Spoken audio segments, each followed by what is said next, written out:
Congressional chiefs of staff talk about how new members set up their offices, and our interviews with incoming freshman members of Congress.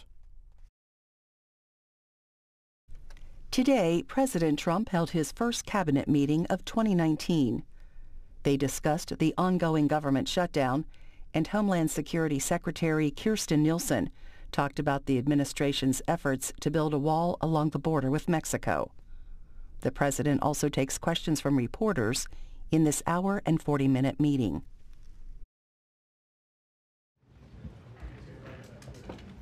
Don't ever give up words. Right, Ben? Yeah.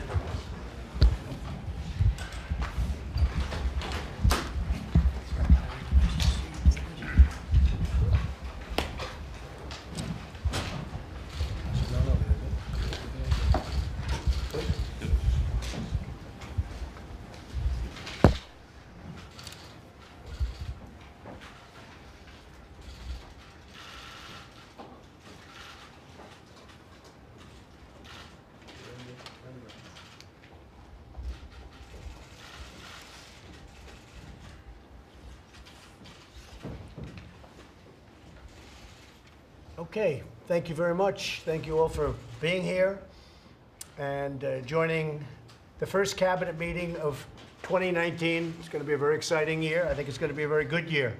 Some people think it'll be controversial and tough, and it probably will, but we're going to get a lot done. I think we can work with the Democrats actually and get quite a bit done. And we're looking at infrastructure. We're looking at many things that can happen.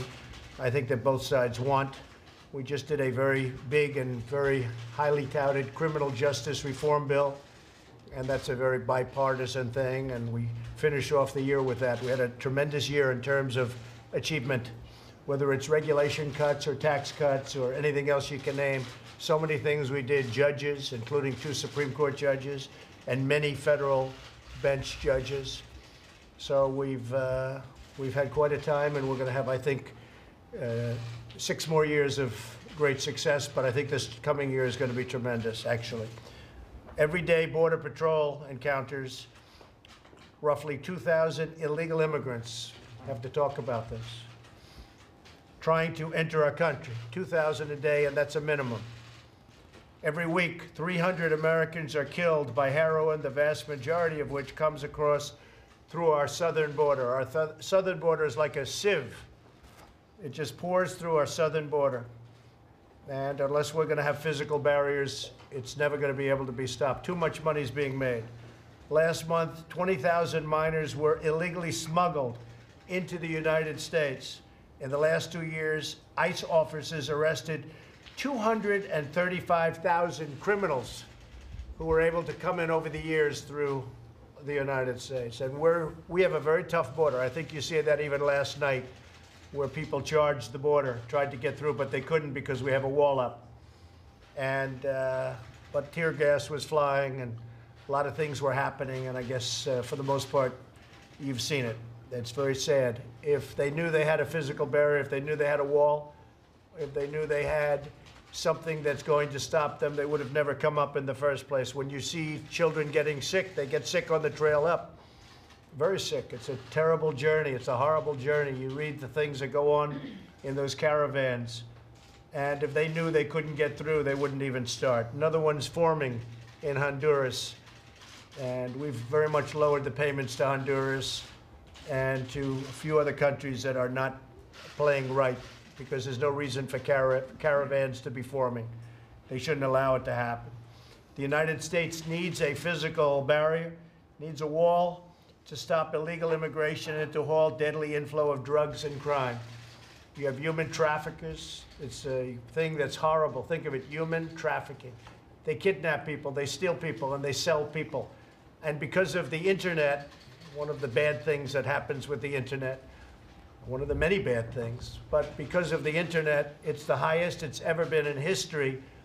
And this is a world problem. This isn't a United States situation. This is a world problem. But the southern border is a very, very highly used place by people that do human trafficking. How can it get worse than that? There's a reason why politicians and wealthy people build walls around their houses and their compounds. President Obama recently built a wall around his compound. There's a reason for it, and I don't blame him. We're in a shutdown because Democrats refuse to fund the border security. They try and make it like it's just about the wall, and it is about the wall. I said over the weekend to a number of people that, you know, the wheel, the wall, there are some things that never get old. It's never going to change. The wall is your #1 point of security. If we had a wall, and we will. And by the way, for those that don't know, we don't want to talk about it all the time, but we've done tremendous amounts of renovation of existing walls and fences and brought them back into brand new condition. We've spent a lot of money on it, doing it properly. So we have a lot of brand new fencing. If you saw last night, they tried to come through a wall area. The wall existed. If it didn't exist, you would have had hundreds of people just flowing into our country. Some of these are criminals. Some of these will split up families by killing people and hurting people very badly. But if we didn't have a form of barrier up last night, you would have had a lot of people, all those people would have been able to come through. We're in the shutdown because of the fact that the Democrats are looking to 2020. They think they're not going to win the election. I guess a lot of signs point to the fact that they're not going to win the election. I hope they're not going to win the election. But they view this as an election point for them. I actually think it's bad politics, but I'm not thinking about the politics. I'm thinking about what's right and what's wrong. And we need a physical barrier.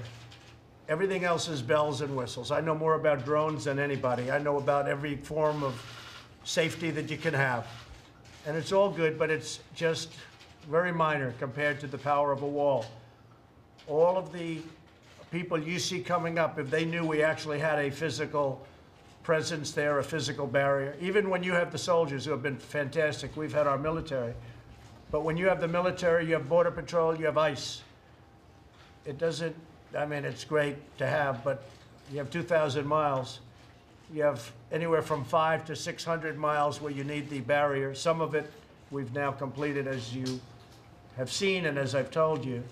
But we need barrier because you can't put a soldier every 100 yards. If you had a lot of people, you're going to put them every 100 yards. People are going to go right through. There's nothing you can do about it unless you're willing to build a wall. And walls work. If you look at Israel, I was with Prime Minister Netanyahu, and he threw up his hands. He said, I don't understand why they fight you in a wall. In Israel, as you know, they built a wall. He said 99.9% it works. And it would with us, too. It would work almost 100% of the time and would have much less of a problem.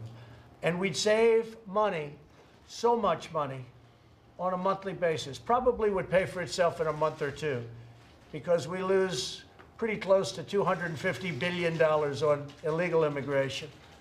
And I would say that it could be on a monthly or a couple of months, it would pay for the wall, pay for what we're talking about. The House, as you know, approved $5.6 billion. And that's a very small price to pay for total security on the southern border. The drugs alone, that nobody can even calculate, it's such a big number. The money you'd save just on drugs and helping families where all of this horrible stuff doesn't come through on the southern border, right there you'd save, and you'd save a lot.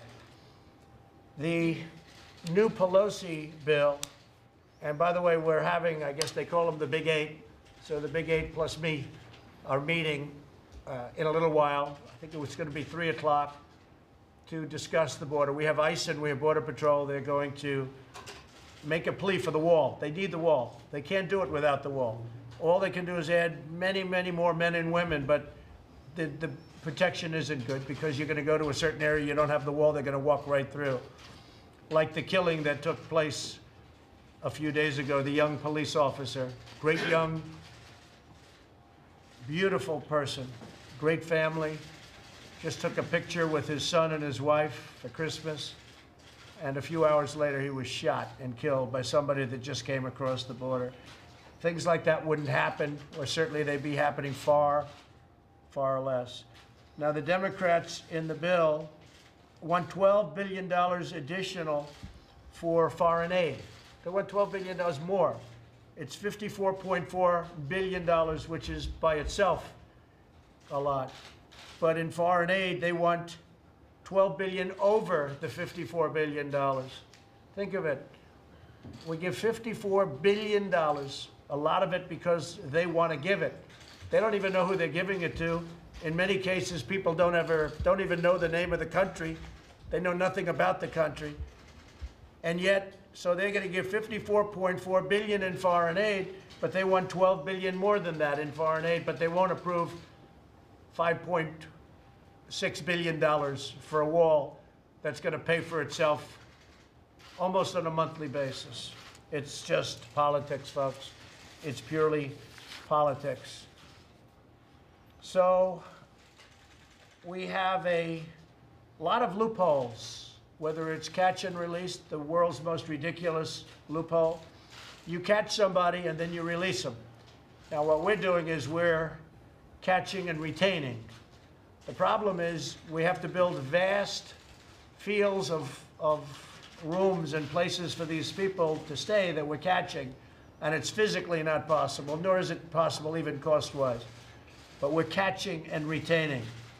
You have the lottery system, the visa lottery system, where we bring people into our country based on a lottery. We want to end all of this nonsense, the visa lottery system, so they pick them out of a jar. We want to pick people to come into our country on the basis of merit and talent, so that all of the companies that are moving in, we have large numbers of companies, many, many companies, more than we've seen in many years. The companies that have left our country are coming back because of what's going on. You see, our job numbers are great. We need people to come in, but we can't have these loopholes. These loopholes are crazy. One thing I have to say, DACA. We are all for DACA. The Republicans are for doing something with DACA, but it's been so misreported. We had the confines of a deal, and the $25 billion didn't just cover a wall. It covered a lot of border security. We have a lot of that. It's been covered very incorrectly, but it's confusing to a lot of people. But we were close to having a DACA deal, and then we had a judge rule from the Ninth Circuit, amazing ruling, and he said DACA was okay, even though when President Obama signed it, he essentially said, well, probably can't sign this, probably not legal, but I'm going to sign it anyway. And so everybody thought that it was going to be easily overturned by the judge. And the judge amazingly ruled in favor of that signing, even though President Obama didn't think it was going to hold up as he signed it. He said it. Go back and check. And then you had it upheld in the Ninth Circuit on appeal, and now it's going to the Supreme Court of the United States. We had a deal pretty close to being done, and a lot of people say I backed away from that deal. I didn't back away. The minute the judge overruled the case and they allowed DACA, they didn't talk to us about, and I don't blame them, they didn't answer the calls. They said, well, we're not going to prove that. We won the case. Why should we make a deal with DACA? I think it's going to be overturned in the United States Supreme Court, and I think it's going to be overwhelmingly overturned. I mean, nobody thinks that should have happened. We think it was a fluke, and it was a disgraceful situation that a judge ruled the way the judge ruled. But we think it's going to be overturned. It's now going, as you probably heard 2 weeks ago, it's now going. It will be in the United States Supreme Court. So if we win that case, and I say this for all to hear, we'll be easily able to make a deal on DACA and the wall as a combination. But until we win that case, they don't want to really talk about DACA, although they should, because there are those that don't want to allow DACA. I happen to think that we can do something with DACA. Mike agrees, other people agree, some people don't. So I think they're foolish if they don't want to make a deal with DACA, because if we get overridden, that means everybody that's been here has to leave the country. So there are a lot of things going on. We're very proud of what we've done with respect to the wall and the renovation that we've done. It's covered a lot of territory, tremendous amount of miles, and that continues to go on. But we need the wall for the security of our country. People want to see it. It's about border security, and I think in the end we're going to be successful. We are doing so much work right now. You see it going up. It's going up all over. That's the money that we were given. I want to thank the military because the military has been fantastic. We've been working with Pat Shanahan, who is acting Secretary of Defense, he's been such a pleasure to work for and I work with. We worked really hard over the last, actually 4 or 5 weeks. And so much has been done, not only in terms of protection, but in terms of helping us with respect to areas that we need help for physical barriers. The military has been really great. The Army Corps of Engineers has been fantastic. And so with that, I think what I'll do is I'll ask Pat to say a few words, and then I'm going to ask Matt and Kirstjen to say a couple of words. Maybe I'll start with Pat Shanahan. Yeah, thank you, sir, and Happy New Year, everyone. Maybe just 3 points to share with all of you. First is we've been very, very closely coupled with Kirstjen, Custom Border Patrol. I was speaking with General O'Shaughnessy, the commander at Northcom, sends his best. The team is executing operational training every day. The collaboration has been seamless. Kirstjen, as you know, and she's off here to our right, the National Guard has been in support, and the active duty. Maybe a shout out. Manny Padilla, Kirstjen, has done an exceptional job. When I was talking to General O'Shaughnessy, he said Pete Flores and Kevin McAleenan. We've just had exceptional interaction. The second is, and you highlighted it, restoration of the fences, building out of additional mileage for the wall. The Army Corps of Engineers is dialed in on doing this cost effectively, quickly, and with the right amount of urgency as to where we can build additional stand-up walls quickly and then get after the threat. The threat is real. The risks are real. We need to control our borders. And maybe the third piece I would share with you is that we're doing additional planning to strengthen the support that we're providing to Kirstjen and her team. Right.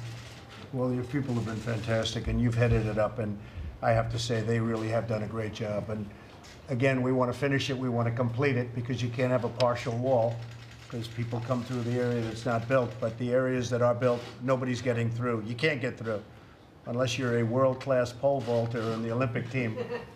It's very hard to get through. Very few people are able to get through. And you have done really, in particular, you have done a fantastic job. And while we're on you, as you know, I just got back from Iraq. We had a fantastic meeting with the generals and the Syria situation. I mean, I'm the only person in the history of our country that could really decimate ISIS, say we're bringing the troops back home over a period of time. I never said so quickly, but over a period of time. But everybody gives me credit for decimating ISIS. So we do that, and we say we're going to bring the troops back home where they belong. I've been campaigning on that for a long time before I won a big part of my campaign. I want to bring our troops back from the endless wars. We have endless wars. They're going on for 19 years in the area. But I'm going to bring them home from Syria. So I'm the only one that can do that and get bad publicity. They say, he's bringing them home. Because let me tell you, when I took over Syria, they were supposed to be there for 3 to 4 months, Pat, and they ended up being there for 5 years. So that's a little bit different than you thought, but they were supposed to be there for a short period of time. They've been there for a long time, and we have done a real job, but we are continuing to fight. We never let anybody down, and it was a lot of misinterpretation, but I think you'll see at the end that's working out. We're bringing our troops back home. And we're doing things that are very exciting, that are really very exciting, that I can't talk about, that I don't want to talk about. They're very exciting. A lot of great people understood it. Lindsey Graham understood it. Some others understood it. But what we're doing is the right thing to do. And in many respects, it's very exciting because I like winning. When I took over Syria, Syria was a mess. It was riddled. I think you could say this better than anybody. It was riddled with ISIS. And now everybody says it's down to 1% of the land. And sometimes you could even say less. 1%. The place was a mess. It was terrible. But we also have to have other countries fighting ISIS. You know, we're helping by doing this. People say Russia and Iran, we're helping them. Everything we do over there helps them. They don't like seeing us leave because we're knocking out ISIS. Let them fight ISIS too. We're spending all of this money. I want to spend money in our country. But we've had a tremendous success in Syria. We're slowly bringing people back and bringing them back. And we're hitting the hell out of them, the ISIS people. And we are doing something that, frankly, if I would have told you 2 years ago when we first came into office that we would have had that kind of a success, nobody would have believed it. They would have said you're exaggerating. It's not possible. But we're down to final blows, and those generals were fantastic. When we met with the generals in Iraq, they were really fantastic. They really know their business. So we have a lot of exciting things to talk about militarily. We've had a lot of victories. I just got a great letter from Kim Jong-un, and those few people that I've shown this letter to, they've never written letters like that. This letter is a great letter. We've made a lot of progress with North Korea and Kim Jong-un. Chairman Kim has been, we've really established a very good relationship. A lot of good things are happening. And I never said speed. Look, it's been this way for 80 plus years. We had our meeting 6 months ago in Singapore.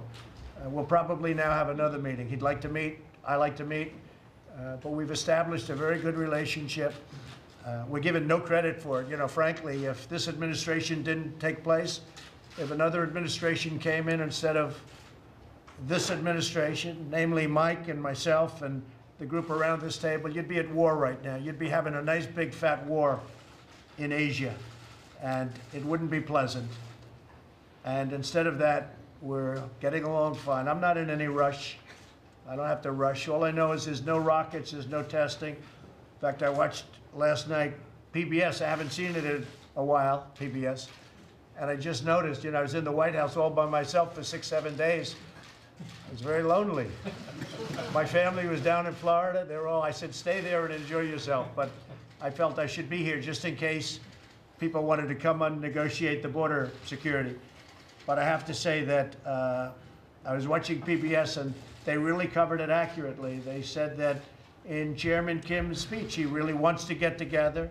He wants to denuclearize, and a lot of good things are happening. They covered it very, very nicely. I was surprised based on everything I've heard about him. I'll have to start watching PBS much more. But they covered it very accurately, and I actually put a quote out last night about what they said, but that was very accurate. They really do want to do something. Now, does that mean it's going to be done? Who knows? Who knows? Deals are deals. You never know. But I tell you, we've established a very good relationship with North Korea. That was going to be a war. That could have been a World War III, to be honest with you, because that would have, a lot of people would have had to get involved in that all over Asia, and then it spreads beyond Asia. And instead, we have somebody that I really think wants to get onto economic development and making a lot of success and money, frankly, for his country, because North Korea has tremendous potential, and we'll help them out too. But North Korea has tremendous economic potential. And so I look forward to our meeting with Chairman Kim. We'll set that up. We'll be setting it up in the not too distant future. And with that, I'll ask Secretary Nielsen, we'll get back onto the border to say a few words. Please, Secretary. Sure. Good afternoon, Mr. President. So I'm in San Diego reviewing our border security and immigration efforts. Is it working? Yes. Can you all hear me? Yes. Okay. And as you've described, sir, in fact, this is a humanitarian and security crisis. We're doing our best out here. I always want to take an opportunity to thank the great men and women of the Border Patrol and Customs and Border Protection, but the system itself is simply overwhelmed. This is my 17th trip to the border in the last year, and I can tell you, unfortunately, the crisis is getting worse. Our immigration system is simply badly broken. So let me start by saying, from a DH perspective, Mr. President, now more than ever, we need the wall. Today, I'm going to talk quickly about how bad the crisis has gotten, but to fix it, we need what our frontline operators are demanding, which is a barrier that will keep illegal aliens, drugs, criminals, terrorists, and other threats from entering our country. Walls work, as you said. It's not a political issue, it's an operational one. We've seen the successes of walls in El Paso, in Yuma, in San Diego, and in El Centro sector. Under your leadership, we're building the first new wall in over a decade, but we need more. We need new sections of wall at our top illegal entry points, something that Congress unfortunately prohibited us from doing last year in our appropriations. And we also need to continue to replace the old, outdated, and ineffective wall sections that you referenced. We need to replace them with wall that has been identified for operational purposes by the professional men and women of CDP, not by uninformed political restrictions that have been put on our appropriations. As you know, the southern border remains the principal entry point for both cocaine and methamphetamine entering the United States, and seizures in both narcotics are spiking. We've also seen, unfortunately, an increase in fentanyl coming across the southern border, which kills about 72,000 Americans every year. The southern border is also the primary entry point for criminals and gang members. Just last year, we apprehended more than 17,000 criminals and 1,000 gang members along the southern border.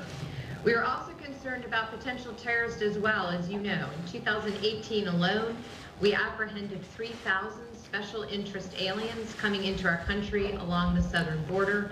These are aliens that have travel patterns or other characteristics of concern to the intelligence community. Mr. President, we need a strong border wall system to keep these threats and others out of the U.S., and I strongly support your continued efforts to obtain the needed resources from Congress. And if I could, let me just give you a little bit more about the crisis. We also need to address poorly written and outdated laws. Simply put, our laws allow illegal aliens into the country and allows them to stay. This must change. Here's the reality of the crisis we're facing. On average, as you said, we see about 2,000 people a day try to illegally enter our country at the southern border. We will never be able to send the majority of them back home unless and until Congress acts to close the loopholes these people are exploiting to stay in the country. To break it down, there are three categories of illegal aliens arriving at our borders: single adults, family units, and unaccompanied children. In the past, single adults have been the vast majority of illegal aliens. They're still the easiest for us to handle. We're able to detain and deport them quickly. Under your administration, Mr. President, we've dramatically ramped up prosecutions of these illegal border crossers with help from the Department of Justice, and we will continue to do so. But the demographics are changing, and the vast majority of the people that we see now are family units and unaccompanied children. They now make up about 2/3 of those arriving at our borders. Because of poorly written laws and activist court decisions, it's virtually impossible to send them home. We're only allowed, as you know, to hold families for 21 days. That's it. Then we have to let them go under the law. Most of them then disappear into the United States. What's worse, in 9 out of every 10 cases, immigration judges find that these families are not even eligible for asylum in the first place and should be deported. But by then, most of them have vanished and escaped the law. Smugglers and traffickers know this. In fact, they know our immigration laws much better than many members of Congress. They are using this as a fast pass to get illegal aliens into America. The result is an explosion in the number of families arriving at our borders and a massive spike in the number of fake families showing up. They know if they pretend they're together, they're likely to get in for good. And quickly, the third category is unaccompanied children. Because of outdated laws, we cannot send kids who show up alone back to their home countries and to their families. They have to be transferred to the Department of Health and Human Services, which places them with sponsors or relatives in America. The result is we see more and more of them every day. Parents are making the unconscionable decision to send children on long, dangerous, and sometimes deadly journeys to our country. We are busting at the seams. HHS is out of capacity, and under the law, CBP must transfer these kids to HHS. These loopholes serve as a giant magnet, which is now resulting in a humanitarian catastrophe. Our system was simply not built to handle this influx of families and children. The human toll is real and shocking. Women are being trafficked and raped. In fact, 1 out of 3 women report they are sexually assaulted on the journey to our borders. Kids are getting abused. They're getting sick, very sick. Many of them are being recycled and used by smugglers to get more people into the United States. And nearly 70% of illegal aliens report being victims of violence along the journey. 70% of those traveling north to our country. Our hearts break for families who have lost children and those who are affected by this violence. We're doing everything we can to ensure rapid medical care when needed. But the men and women at CBP and ICE are doing the best they can with what they have, but they don't have the facilities, the resources, or the legal authorities to keep up with this crisis. Only Congress can give them that. So, sir, the bottom line, as you know, and as you've repeatedly stated, we need Congress to fund and build the wall, give us the resources to deal with this crisis, terminate the Flores Agreement and grant DHS the authority to detain and remove illegal family unit aliens together, and modify the TVPRA so unaccompanied children can be returned home to their families. Right now, our Border Patrol and ICE agents are spending so much of their time dealing with the overflow that we're having to pull them off important national security cases, counter-drug operations, and more. We can't afford to do this any longer. I want to close by thanking the whole of your administration, the Department of Defense, Department of Justice, HHS, CDC, OMB, and others. We are all working together to address this security and humanitarian crisis. Mr. President, you have brought the rule of law back to our border. The men and women of DHS could not be prouder to be given the opportunity to do the jobs that Congress and the American people expect. But we need Congress to act. We cannot continue to do more with less and attempt to secure our country with our hands tied behind our back. Thank you for your leadership and your continued focus as we work with Congress to try to address this. Thank you very much. It's a really fantastic presentation. I appreciate it. And you have been working very hard. You've been down there. Every time I called, you're at a different location along the border, trying to straighten it out. If we had a wall or a barrier that was not penetrable, you wouldn't have people making that journey. And I think we can say that, Kirstjen, if we had the wall, people wouldn't even bother making the journey, because the journey is tremendously dangerous, horribly dangerous. And children are getting sick. They're being accosted. You heard what the Secretary said about all of the crime and rape and everything else that takes place during that horrible journey. If they thought they couldn't get in, they wouldn't be making the journey. And again, we want people coming into our country. We need people to come into our country, but they have to do it through the system. They have to do it legally. And we want people coming that can help our country, where it can be based on merit and achievement, people that are going to help the companies that are coming into our country, which are so many. So I want to thank you, Secretary. It was a great presentation. Thank you very much. We really appreciate it. Acting Attorney General Matt Whitaker, please. Sir, Mr. President, I will start by highlighting the fact that you stayed in Washington, D.C. over the holidays, giving up Christmas with your family, New Year's with your family, trying to bring an end to this shutdown and security to our southern border, while some members of Congress went on vacation and ignored the problem. You have demonstrated your dedication to delivering on this critical issue for our country and for the American people, but Congress has to act. They have to fund the wall. It is undeniable that a border wall improves the security of our southern border. A wall would reduce the flow of drugs, gangs like the violent MS-13, and criminals across our border, like you highlighted the brave officer who was a legal immigrant who was murdered by an illegal immigrant in California. It would reduce the incentives for individuals who attempt to enter illegally and restore integrity to our immigration system. Also, we need Congress, as Secretary Nielsen pointed out, to close the loopholes in our immigration laws. Not only do the loopholes in our laws frustrate DHS's ability to enforce our immigration laws, including the TVPRA and the judicial rulings that prevent DHS from detaining family units together, but these loopholes overwhelmingly contribute to a substantial number of meritless cases languishing in our immigration courts. During the shutdown and afterwards, the Department of Justice will continue to do everything within our power to support both DHS in its critical mission and address illegality at the border. Illegality will not go unchecked. We will continue to prosecute aliens for committing immigration-related crimes like illegal re-entry and illegal entry, which are at record levels for prosecution currently in your administration, and we will never let up. We will continue these efforts targeting transnational organized crime and criminal gangs like MS-13. The immigration courts are working. We have been completing cases at levels we haven't seen in years. We have over 400 immigration judges on board, and we are hiring more. And we are restoring the rule of law to our immigration court system. We will continue to do everything we can, and we are seeing tremendous progress, but the number of cases originating from the border are overwhelming the system. We will continue to defend our actions, your administration's actions, in federal court as well.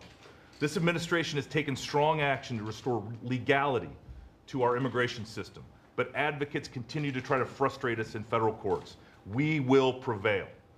And finally, and I cannot stress this more, that we need Congress to act, to show up, to negotiate with you, and to solve these challenges that our country faces. The Department of Justice will work every day to support this administration, to support DHS, to support HHS, but we need Congress to do something instead of just going on vacation and avoiding the issue. We need Congress to fund the wall, fund the government, and close the loopholes in our laws. If Congress wants to have catch and release at the border and more drugs, gangs, and crime to come into our country, it can continue to refuse to provide the funds that we need to build the wall, and it can continue to refuse to close the loopholes in our immigration laws. That is the choice, sir. That's great, Matt, and thank you very much. So true. And you mentioned one thing about courts, and I know you're hiring judges, but we're one of the only countries that anybody knows of where if you step 1 foot into our country, you now have a court case. Other countries, you step a foot and they say, get out. They put you out, or worse. With our country, if you're able to put a foot onto our land, basically that's what catch and release is, or even beyond that. But now you end up with lawyers and judges and things, and it's so ridiculous. This is the system that we have, and nobody pointed it out until we came along. So you end up in a court case to tell somebody, normally it's like, hey, you're on our land. We don't want you, and you have to come through legally. Get out. No, we catch, we do paperwork, we bring them to court. You can never have enough judges because you're talking about thousands, tens of thousands of people. You end up in trials, but the trials don't take place because what they have to do, because it's impossible to hold all of it. This is by law. This is by these idiotic laws given to us by, largely by the Democrats, mostly by the Democrats, that we can change in 1 hour if people got together. So we end up with court cases for people that just happen to step a foot on our land. You can't take care of that. You're talking tens of thousands. I think we have close to 800,000 pending lawsuits. And what happens, these people disappear into the United States, never to show up for their case, which ends up coming back in about 3 years, 4 years, 5 years, and even longer. It is the most ridiculous system. We should be able to say, sorry, you can't come in. You have to come in legally. End. That's your court case. What we have done with asylum and all of this, we're trying to be the nicest people on earth, and it's destroying our country. And I think, honestly, if I didn't come along, nobody would even be talking about it, and it would be just as bad. But our country gets eaten alive by what's happening at our southern border. So we've got to do something about it, and we're doing it now. That's what we're doing. And one of the things we can do is the wall, because we won't have problems. It'll take care of a large number of the problems. Even the changing of some of the laws won't be nearly as important, because a lot of people won't come up because they know they can't get through, and if they do come up, they can't get through. One of the other things I'd like to mention is I had a very successful meeting about a month ago with President Xi in Argentina, president of China. And he and I had a meeting that was going to be 45 minutes. It lasted close to 4 hours. He's very successful. One of the things I asked him to do was fentanyl, if you would criminalize it, because it's not criminal. And China has very strong criminal penalties. It's called the death penalty. If you would criminalize fentanyl, it would really help us, because we're losing 80,000 people a year with fentanyl. 80,000. Think of what 80,000 people, that's like a football stadium full of people a year from taking this horrible drug, most of which comes out of China.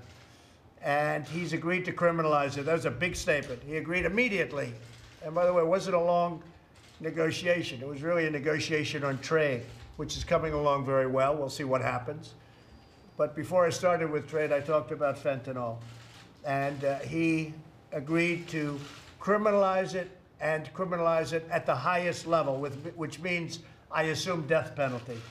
So that's going to be put into effect fairly soon, and that should have an amazing impact on the fentanyl coming into our country, which is right now just about the worst thing we have coming in. It's nothing worse. It's just, this stuff is really brutal and really terrible. So I want to thank President Xi of China. Rick Perry is here, and he was a great governor of Texas for a long time, knows probably more about the border than anybody. This is a little unexpected, but I see you here, Rick. I'd like to have your feelings on the barriers that we have to put up. I know you feel very strongly about it, and you know the area very well. Yeah, I think, Mr. President, your focus on this is really important. While I was the governor, I tried with very poor results to get the previous administration to recognize the lack of support that the state of Texas was getting, and we ran numerous operations along the border. Mr. Vice President, you as the governor, we talked about it at Governor Association meetings about the challenge that we had with that 1,200-mile border. 2/3 of the border is, of course, with Texas and Mexico, and the United States and Mexico. But the challenge has always been the lack of support from Washington, D.C. To have a chief executive finally recognize that it's going to take Washington acting to address this issue is really heartening from my perspective, having basically been ignored for those 8 years as I was the governor and the previous administration. But it's this message that comes that from the media, from those that for whatever reason don't want to secure that border, that you can come and be rewarded. That's got to stop. And one of the ways to do that is obviously with a clear message to those that are trying to use that border as a access into the United States, is there's not a reward anymore. Don't come. When the summertime gets here, the humanitarian issue here, Mr. President, that all too often doesn't get talked about. I mean, the lives that are lost in Mexico, in the desert Southwest, in that region of Texas that is incredibly inhospitable, when you're out there trying to cross it. I mean, that's the heart-rending side of this story, Mr. President, that you're trying to address here. And, you know, I know here over the course of the last couple of weeks, there's been some stories about young people who lost their lives, a couple of young people who lost their lives, and our hearts go out for them.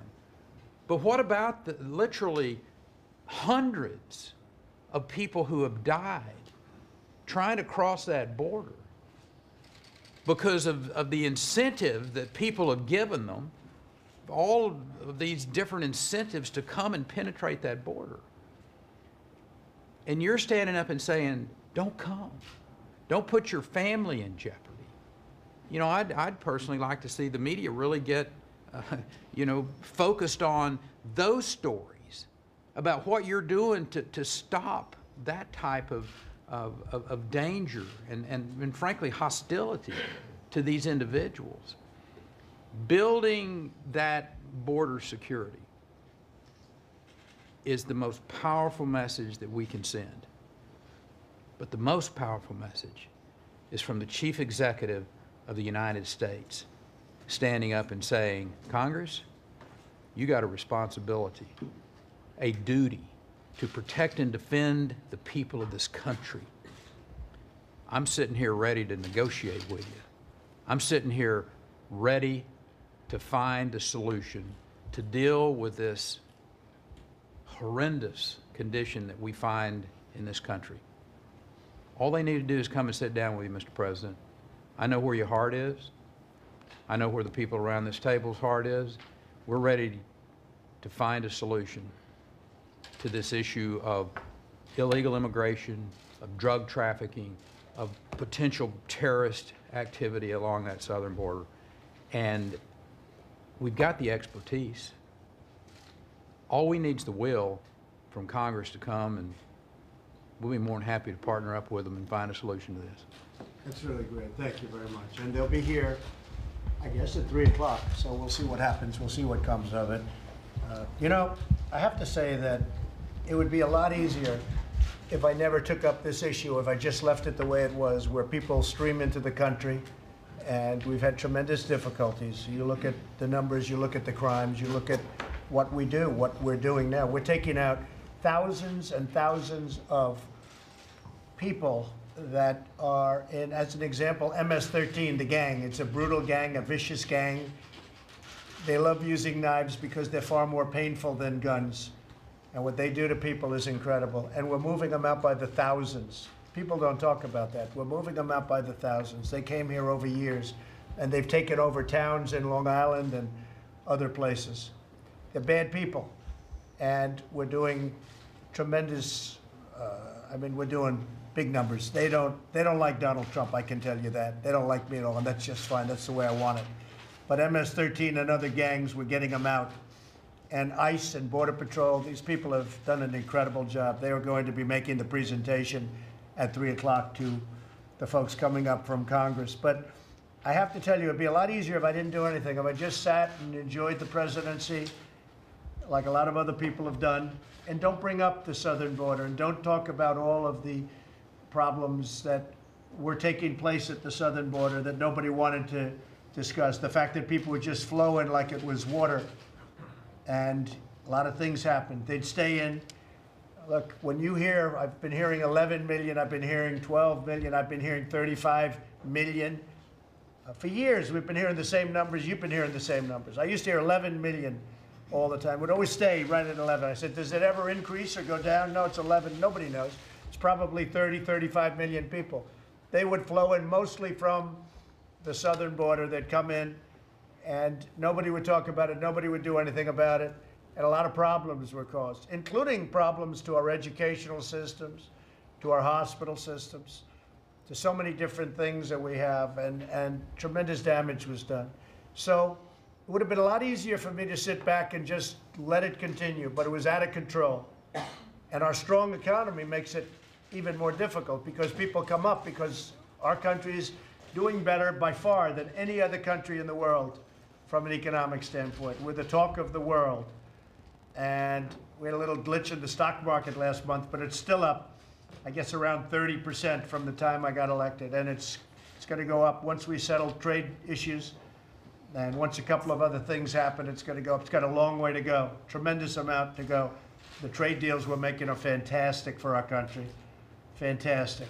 Whether it's China, Mexico, Canada, South Korea. We started negotiations with Japan. They're all one-way streets. They were bad for our country, good for their countries. We're changing that. Pat's working so hard on the military. We were taken advantage of by so many countries on our military.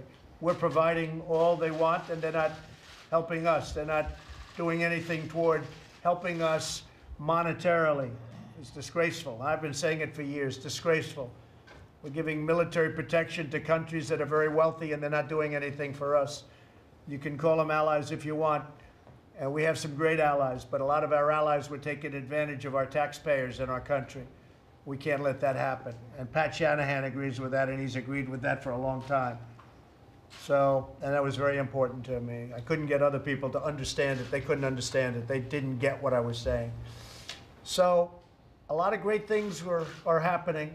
It's a lot easier if I did nothing and we just kept going the way, but eventually, at some point, really bad stuff would take place.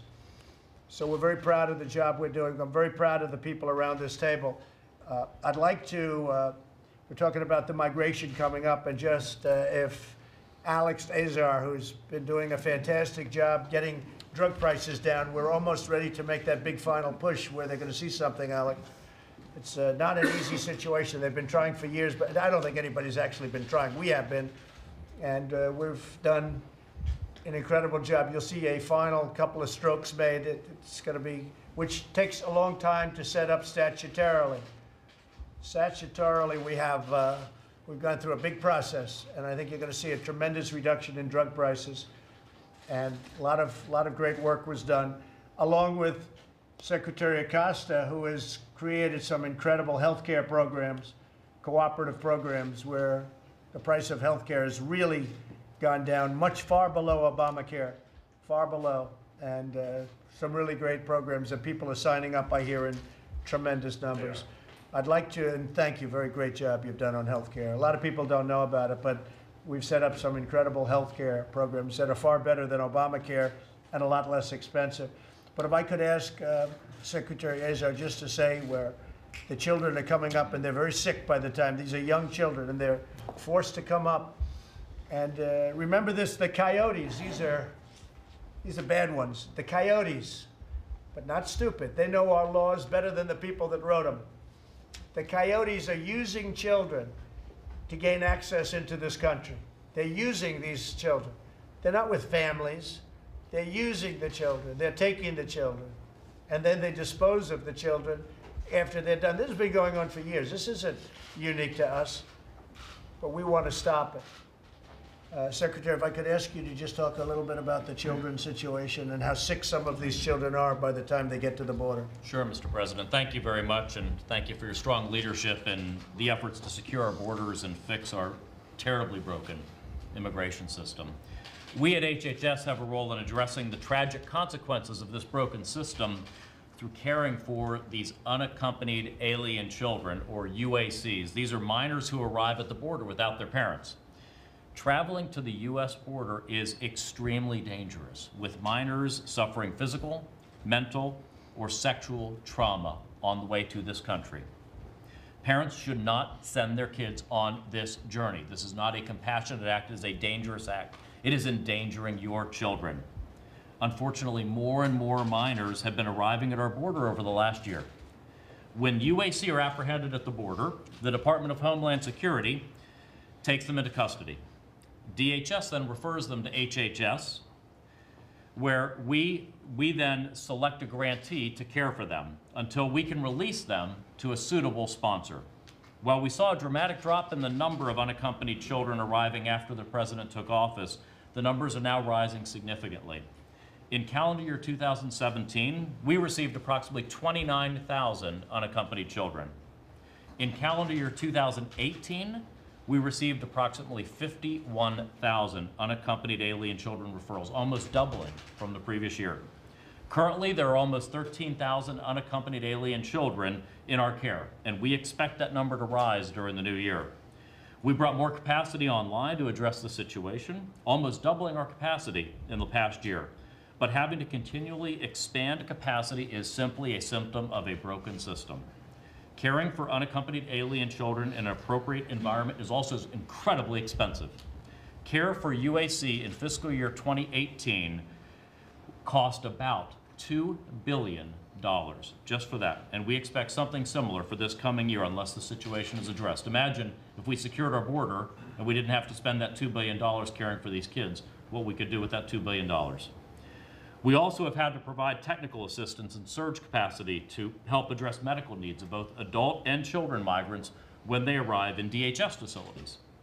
We're proud of the standards that we set for the care of these kids in the Unaccompanied Alien Children program, but this is a tragic, unsustainable situation that will continue until our immigration system is fixed. As the President mentioned, we need a system that discourages parents from working with smugglers to bring minors into our country on this dangerous journey, and we need it now. And I also want to note, Mr. President, that great work you did with President Xi on getting fentanyl scheduled so that it's a crime there to cut down on the flow of fentanyl to this country. If we do not have border security on our southern border, it's going to redirect to Mexico, and it's going to come in from there and keep killing American citizens, even with China scheduling and stopping the flow from China.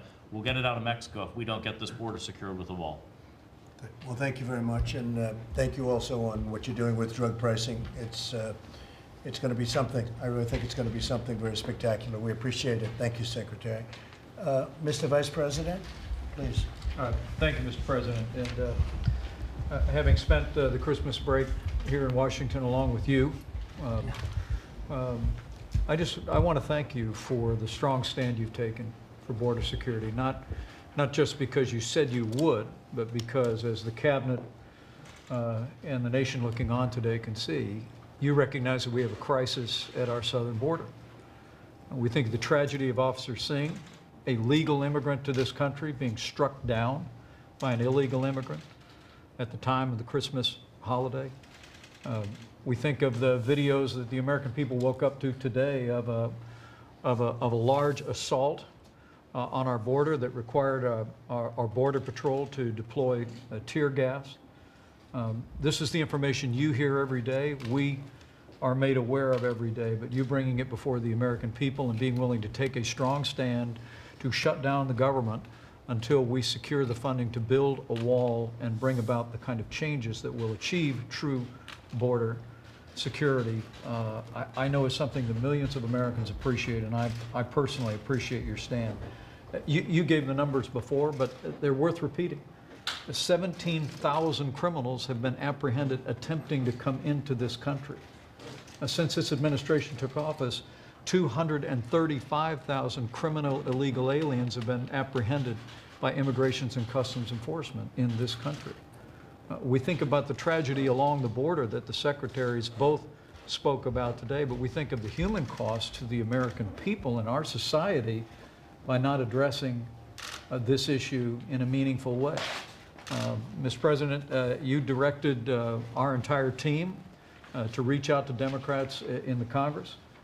We met several times before Christmas, and Mick Mulvaney and I traveled, and we met with Leader Schumer, and there we presented a good faith offer to resolve this issue, to achieve a principled compromise, only to find out days after Christmas that the Democrats had stopped negotiations altogether. They're coming here today at your invitation. Our sincere hope is that, confronted with these facts and with the information that we will review again today, is that Democrats on Capitol Hill will join Republicans and will join in your call to achieve real border security. And as you said yesterday, we're ready to deal. We have an offer on the table that would reopen the government and achieve border security. I know other senators are talking about fresh ideas, some of which you've reflected on today, and I know we'll give due consideration to those issues, but we owe the American people nothing less than our best efforts, not just to reopen the government, but as you've made clear, to reopen the government once we have the resources to build a wall, a physical barrier, and make measurable progress on achieving real border security. That's right, Mike. Thank you very much. It's true. I want to thank Mick Mulvaney. He's been really an activist. He has got great energy, and you're doing a great job. As chief, we appreciate it. Pulled everything together very quickly. Things are going very well. Again, I want to say that Middle East, we inherited a lot of problems. When I became president, I took over a whole lot of problems. The Middle East, the southern border, North Korea, and that was the easy stuff, okay? We took over a lot of problems, and we've done, I think we're going to do well with all of them. I think we're doing really well.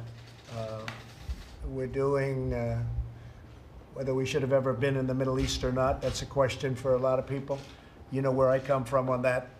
But we're doing something very special, I think, in the Middle East. I think you're going to see that. And I followed what I said in the campaign for a long period of time. But we're doing a lot more work and a lot more result than I ever thought we could do and that I could do as president. With North Korea, you know how I stand on that. It was rough there for a while. And if you go to before I got elected and you looked at what was happening and you look at what's going on right now, the relationships really have been very good. We'll see what happens. You know, I always say it's deals, it's dealing with people. But I will tell you, we have, I know you guys would love to see what's on this letter. And I'd frankly love to read it to you. But we have a very good relationship going. So time will tell. Time will tell. But, and the economy is doing fantastically well. Unemployment's at a record low. Unemployment for Black, Hispanic, Asian is at the lowest it's ever been in the history of our country. Even Kanye West came out today and said great things about Trump. He's a good guy. But he said great things about us because he sees what we're doing. He's smart and he sees what we're doing. You know, when you have record low in the history of our country unemployment for African Americans or for Asians or for Hispanics, that's tough to beat. That's tough to beat. So we're doing very well. The world isn't doing so well, unfortunately. The world, you know, does have an impact on us. China's gotten hit hard and other places have been hit hard. Europe is not doing too well. But they'll come back. We have to do what we have to do. But we are doing well. We are doing very well. So I want to thank everybody very much. I want to thank the cabinet. We'll stay around for a little while and talk about some other issues. Great job. Thank you very much to everybody. And thank you to the media. Thank you very much. I was lonely over the weekend and over the last, I was in Washington hoping that we'd see a little action. I'd get a call and say, let's get together and let's work hard.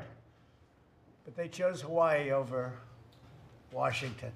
And we're going to see. I really believe that they want to do something. And what Mike said is true. There's been a lot of good discussions going on. Jared has been working very hard.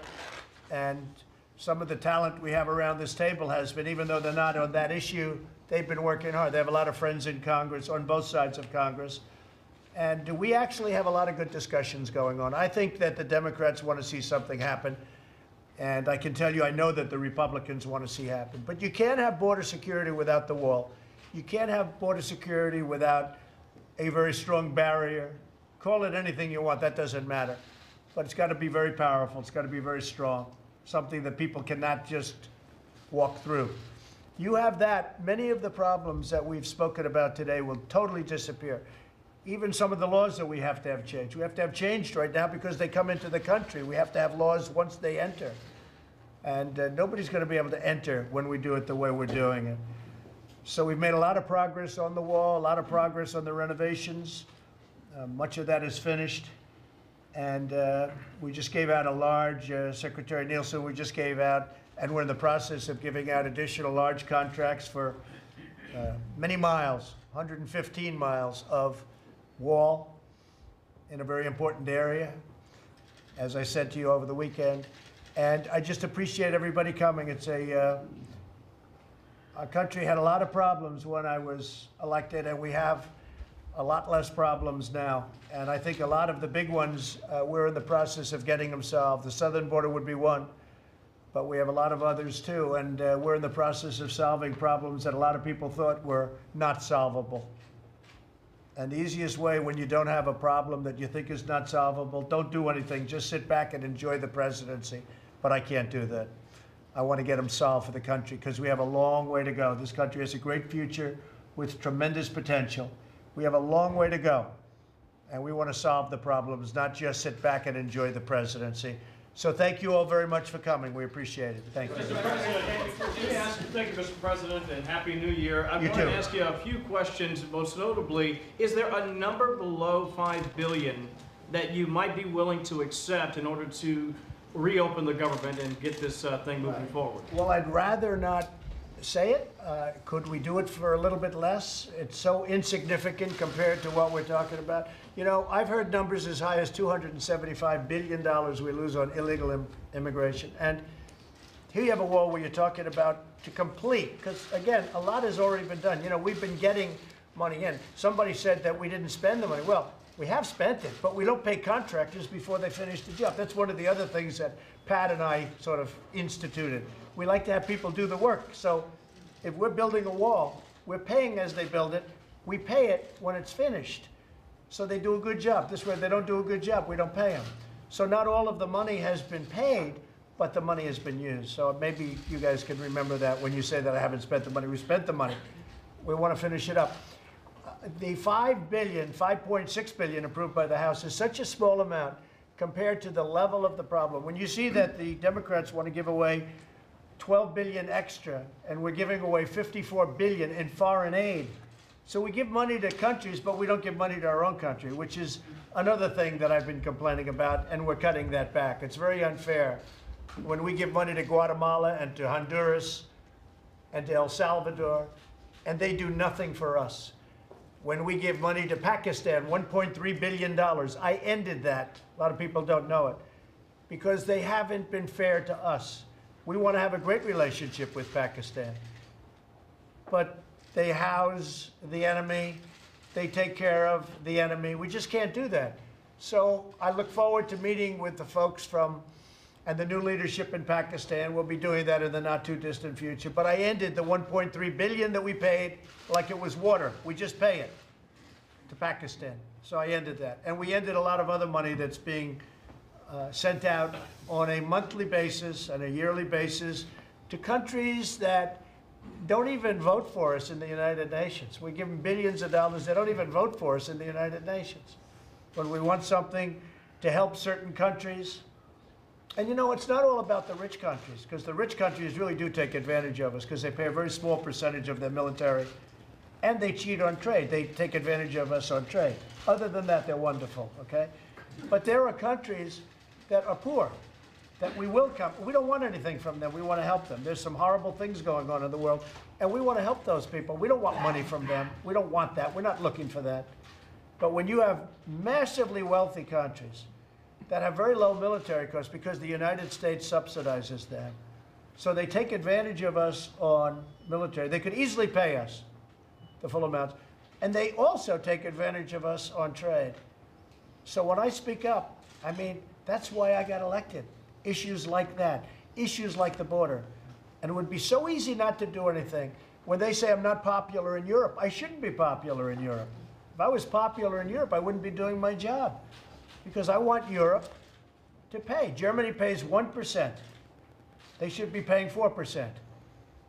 They're paying 1%. They should be paying even more than that. Other countries pay a small percentage of what they should be paying. So, you know, when I say, I'm sorry, folks, you have to pay up, I shouldn't be popular in Europe. They do a poll. I was at 88%, and now I'm at, you know, very low number. In Europe, I don't care about Europe. I'm not elected by Europeans. I'm elected by Americans and by American taxpayers, frankly. So, you know, I think my relationship, I will tell you, with the leaders of Europe is very good. A lot of them don't even understand how they got away with it for so many years. I'll say to Angela, and I'll say to many of the other leaders, I'm friends with all of them, I'll say, how did this ever happen? And they sort of go like, I can't believe it either. They can't believe it. You know why? Because they had presidents and other people within administrations in the past that allowed them to get away. Like some of them would say, well, no one ever asked us to pay. We have negotiations going on with numerous countries right now to pay a lot of money to the United States for what we're doing for them. I wouldn't say they're thrilled, because they've had many, many years where they didn't have to pay. So now they're going to have to pay. And if that makes me unpopular in those countries, that's okay. But we're doing tremendous service to those countries, and they should at least respect us. They didn't respect us, and that was the problem. Go ahead. Thank you. You treat me so nicely, I have to give him a second. No, I appreciate it, Mr. President. I want to follow up. Maybe the military has an angle here, or a possible... They have no angle. I know the angles. I know every angle. No, they have no angle. The military, under past leadership, including for many years, was taken advantage of by other countries, allies and not allies. They were taken advantage of. And our country has to be respected. We're not respected when we do that. When we're taking, when horrible things are happening on trade, where we have barriers put up, where we have tariffs put on, and we open our country up, we just open it up, where cars are sent into our country with virtually no tax, no nothing, and yet they won't accept our cars. When cars are sent in and they pay no tax, but we're expected to pay 25, 40, 50%, and we pay nothing. I'll be honest with you, it's just not in my DNA. I don't know how people allowed that, in my position, allowed these things to happen. And we're not allowing it to happen anymore. I could be the most popular person in Europe. I could run for any office if I wanted to, but I don't want to. I want people to treat us fairly, and they're not. And it's not, there's no angles. There's no angles. There's nothing to do. You know, when a country sends us 200 soldiers to Iraq, or sends us 100 soldiers from a big country to Syria or to Afghanistan, and then they tell me 100 times, oh, we sent you soldiers, we sent you soldiers. And that's 1/100th of the money that they're taking advantage of. They're just doing that to make me happy, or to make past presidents happy. I've heard past presidents, well, they're involved in the Afghanistan war because they sent us 100 soldiers, and yet it's costing us billions and billions of dollars. I mean, I could give you an example where I get along very well with India and Prime Minister Modi, but he's constantly telling me he built a library in Afghanistan. Okay, a library. That's like, you know what that is? That's like 5 hours of what we spend. And he tells it, and he's very smart. And we're supposed to say, oh, thank you for the library. I don't know who's using it in Afghanistan, but one of those things. But I don't like being taken advantage of. What other countries have done for the last long period of time is give us some soldiers and then talk about it like it's the end of the world. And we're subsidizing their militaries by billions and billions and billions of dollars, many, many, many times what those soldiers cost that country. Did you hear about the Mitt Romney op-ed? What's your reaction to it? If you heard about it, he wrote an op-ed about I wish Mitt could be more of a team player. You know, I'm surprised he did it this quickly. I was expecting something, but I was surprised he did it this quickly. And, you know, look, I endorsed him. He thanked me very profusely. It was very nice. But I am surprised because we've done a lot. And he actually says it. I read his op-ed.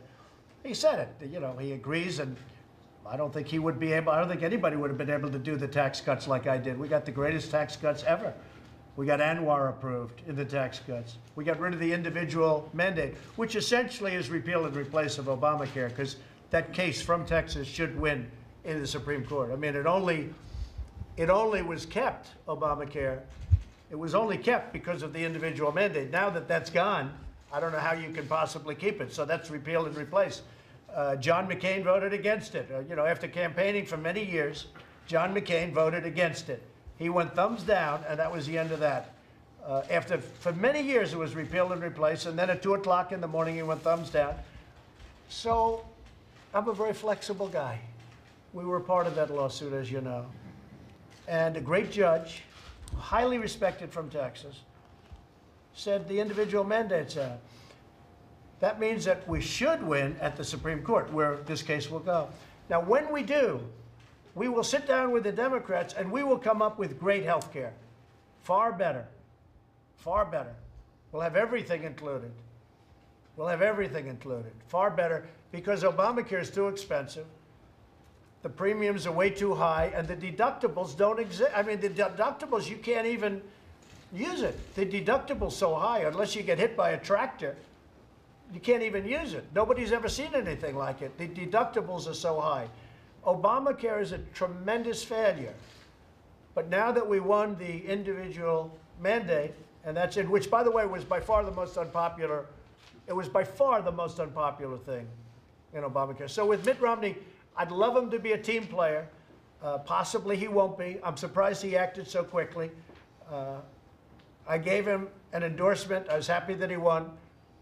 In Utah, I have great popularity in Utah. I love the people of Utah. I did something for them that nobody else would have done. That has to do with their parks, as you know. That was a big day, a big thing. And we did that for a very special person who is now going to be retiring after 42 years. You know who I'm talking about. Our great friend, our great senator, who's really a spectacular man. And also for Mike Lee, who really pressed it very hard. So Orrin Hatch and Mike Lee. And the people of Utah really appreciate what I did for them. Mr. President. Hundreds and hundreds of miles of park that they'll be able to now use as opposed to not. And so I was surprised at Mitt Romney, but I just hope he's going to be a team player. And if he's a team player, that'll be great. I will say this. If he fought really hard against President Obama, like he does against me, he would have won the election. Does that make sense to you? If he fought the way he fights me, I'm telling you, he would have won the election. But I think he's going to end up being a team player. I think he agrees with many of the things that we've done and many of the things that we have in mind, and we'll see what happens. Mr. President. Yeah, go ahead, Afghanistan. In Afghanistan, you have won ISIS in Syria, but in Afghanistan, Taliban is gaining ground. And you mentioned India about it. What role do you want India to play? Well, I think India should be involved in Afghanistan. I mean, I'll give you an example. You can talk about our generals. I gave our generals all the money they wanted. They didn't do such a great job in Afghanistan. They've been fighting in Afghanistan for 19 years. General Mattis thanked me profusely for getting him $700 billion. He couldn't believe it. General Mattis thanked me even more the following year when I got him $716 billion. He couldn't believe it because our military was depleted. Now we're rebuilding our military. We're getting, in fact, Pat was very responsible for a lot of the orders for the new F-35 fighter jets and F-18s and all of the things we're doing, including ships and missiles and everything. But General Mattis was so thrilled. But what's he done for me? How has he done in Afghanistan? Not too good. Not too good. I'm not happy with what he's done in Afghanistan, and I shouldn't be happy. But he was very happy. He was very thankful when I got him $700 billion, and then the following year, $716 billion. So, I mean, I wish him well. I hope he does well. But as you know, President Obama fired him, and essentially so did I. I want results. So India's goals to be more security related, or? We're going to do something that's right. We are talking to the Taliban. We're talking to a lot of different people. But here's the thing, because you mentioned India. India is there. Russia is there. Russia used to be the Soviet Union.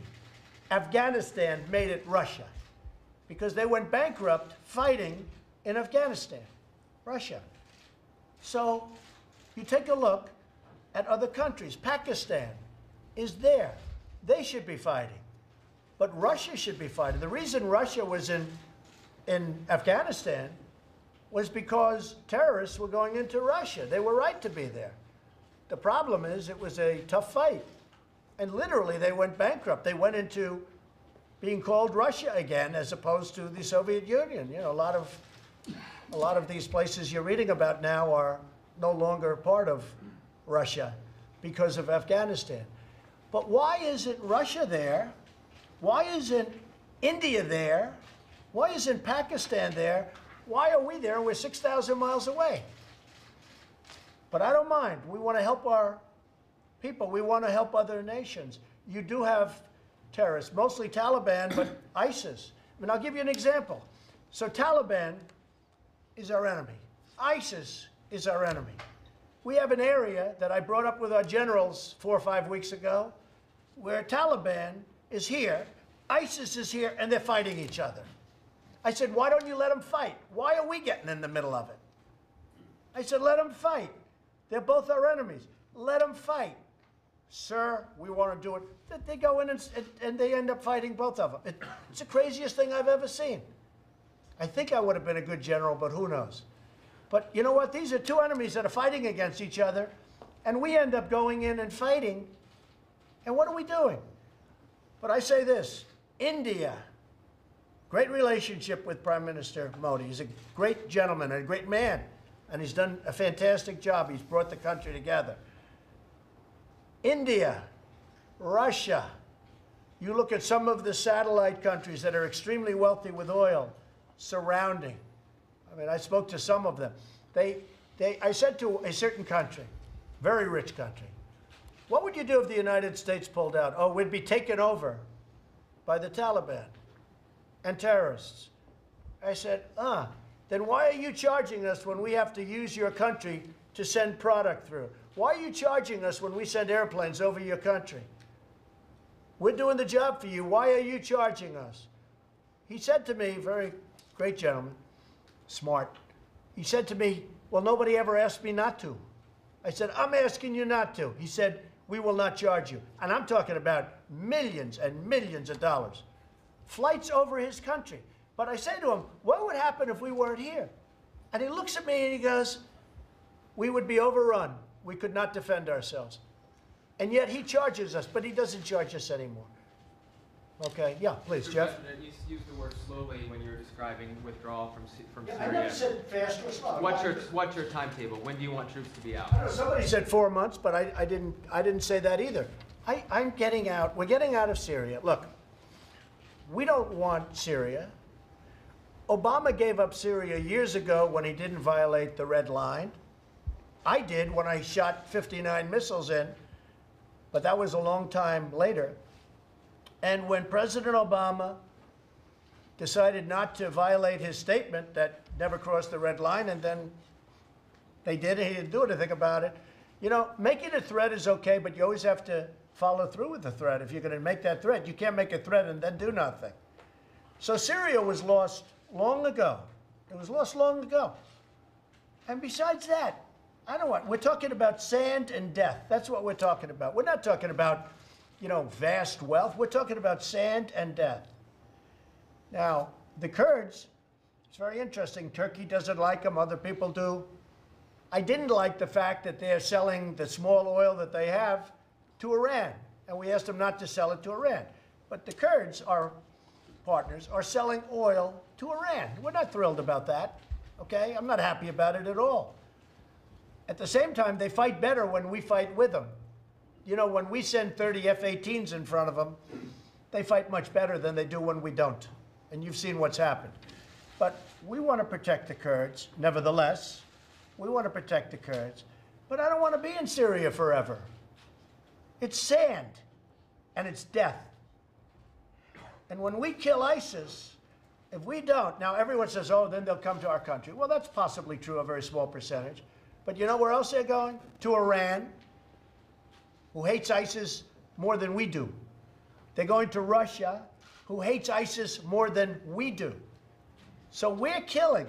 And then I read when we pull out, oh, Russia's thrilled. Russia's not happy. You know why they're not happy? Because they like it when we're killing ISIS, because we're killing them for them. And we're killing them for Assad. And we're killing ISIS also for Iran. And just while we're on Iran, because, you know, people don't like to write the facts.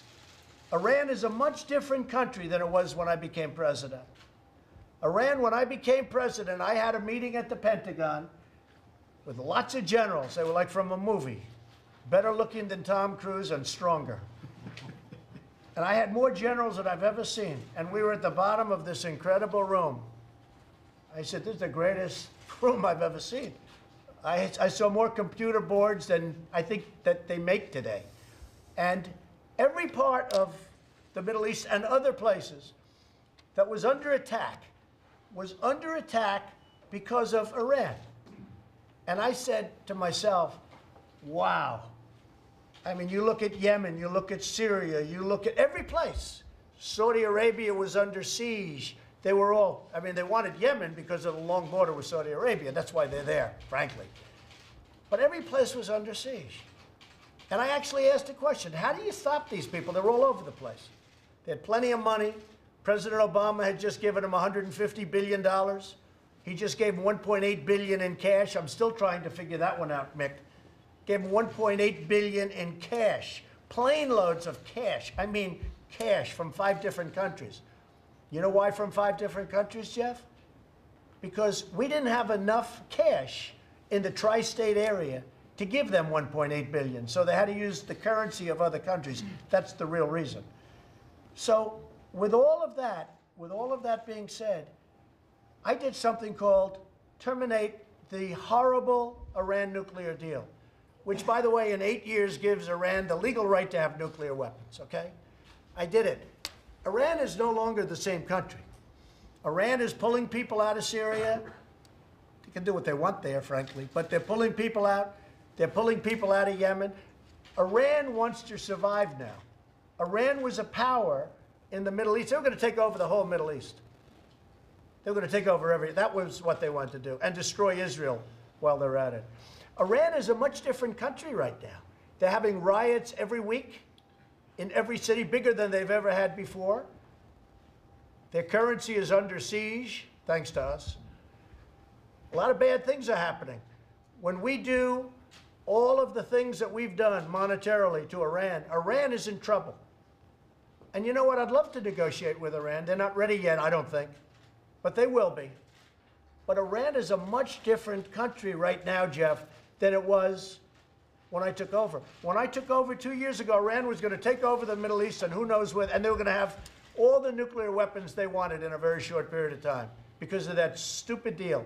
When I terminated that deal and then did what I had to do, Iran is a much different country today than it was 19 months ago. That I can tell you. You just stated on the timetable for withdrawing troops. Do you think it's? I think it's just over a period of time. But we're withdrawing, but we're hitting them. We're hitting them very hard.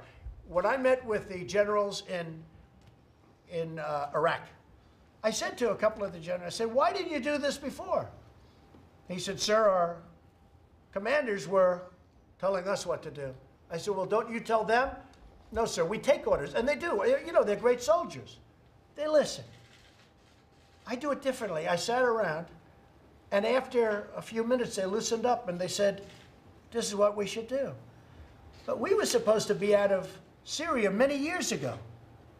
If you remember, we went to Syria for some spot hits, and that was 5 years ago, and we never left. I don't want to be in Syria. I go to Walter Reed Hospital, and I see soldiers that are so badly injured and hurt. I don't want that. I don't want it. And I want to rebuild our country. And I want to spend money on our military without depleting it every day. I want to spend money on our country. And that's what's happening. And our military is getting really strong. I mean, I could tell you stories when I first got here about our military that I don't even want to talk about. I don't even want to talk about. And one of the things I've told the secretary and other people, we do these reports on our military. Some IG goes over there, who mostly appointed by President Obama, but we'll have ours too. And he goes over there, and they do a report telling every single thing that's happening, and they release it to the public. What kind of stuff is this? We're fighting wars, and they're doing reports and releasing it to the public. Now, the public means the enemy. The enemy reads those reports. They study every line of it. Those reports should be private reports. Let them do a report. But they should be private reports and be locked up, and if a member of Congress wants to see it, he can go in and read it. But for these reports, criticizing every single thing, and even in some cases saying good, perhaps, but for these reports to be released, to give it out, essentially, forget about the public, given out to the enemy, is insane. And I don't want it to happen anymore, Mr. Secretary. You understand that. We'll look at the reports. Nobody more critical of, hey, it's not my fault. I didn't put us there. But we're getting out, and we're getting out smart, and we're winning. We're winning, okay? But just to answer your question, over a period of time, I never said I'm getting out tomorrow. I said we're pulling our soldiers out, and they will be pulled back in Syria, and that we're getting out of Syria. Yeah, absolutely. But we're getting out very powerfully. Yes, ma'am. President, would you accept anything less than $2.5 billion? No, not 2.5, no. We're asking for 5.6. And, you know, somebody said 2.5. No, look, this is national security we're talking about. You know, just like we talk about the military, just like we're talking about Syria or Afghanistan or all these different places. I mean, we spend in Afghanistan more in 1 month than what we're talking about for the wall. Think of that, okay? That's another way. We spend in Afghanistan more money than most countries spend, except a few. Okay, it's ridiculous. What I'm talking about is the $5.6 billion that the House approved. And I have to tell you, the House was very impressive. They stepped up, and they went in, and they approved. And in all, I'm not holding Nancy to this, but she said, you'll never get the Republicans to vote for it. I never saw anything so beautiful in my life. That spurred them on. The spirit they had. And I'd like Mitt Romney to join in that spirit because, you know, we're doing some great things. We don't need another Democrat. And you know what? I want the Democrats to join in it too. The 5.6 billion is such a small number. Literally, it's a month. It's 1 month in Afghanistan.